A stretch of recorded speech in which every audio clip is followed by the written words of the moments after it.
राम मंडळी, मी गावाकडचा माणूस पुन्हा तुमच्यासाठी एक व्हिडिओ घेऊन आता आम्ही एस्टोनियामधून वापस हेल्सिंकीला चाललो आहे. हेल्सिंकीमध्ये जायला आम्ही जहाजामधून जाणार आहे. तर मी आता तुम्हाला एक मजेदार गोष्ट दाखवणार आहे. हे बघा, त्या जहाजामधनं कशा कारा काढतात ना, ते मोठे मोठे जे जहाज असते ना, त्याच्यात तुम्ही तुमच्या कारा घेऊन जाऊ शकता. हे इकडे बघा, हे इकडे बाई इकडे दाखवा. ते बघा, इकडे जहाजाच्या पोटामध्ये अशा काढली जाते.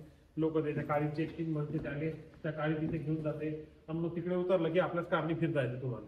म्हणजे हे बघा, आमची पोरगी पण आली, म्हणजे कार घेऊन जाते, आम्ही फोन घेऊन जातो, ते लोक कार घेऊन जाते. ठीक आहे, तर तुम्हाला आपल्या तिकडे दुसरे काही कशाची काही गरज नाही. फक्त आपण स्वतःची कार आतमध्ये आणि तिथे उतरल्या अर्ध्या गाड्या काढून ते बाहेर आणून देते तुम्हाला. ती गाडी घेऊन तुम्ही वापस निघा. आता हे कोणत्या पट्ट्याने घेऊन जाल तर जरा सांभाळून राहायला, कशी इकडे तिकडे चालते, आपल्या देशाचं नाव खराब करते. पण आपलं खरं भविष्य हेच आहे. तर आम्ही आता यांना दाखवायला म्हणून चालू आहे. पुन्हा भेटू. तुम्ही म्हणाल की त्याला भारतातलं महाकुंभ सोडून हे इकडे कुठे तुम्ही ख्रिस्ताव देशात जाऊन पाहायला आले. अरे बाबा, आपण मी जगा इकडे महाकुंभात गेला, तुमच्या व्हिडिओ कोणी बनवला असता त्याच्यावर लक्ष द्या. पुन्हा भेटू लवकरच हेल्सिंकीमधनं. Bye bye.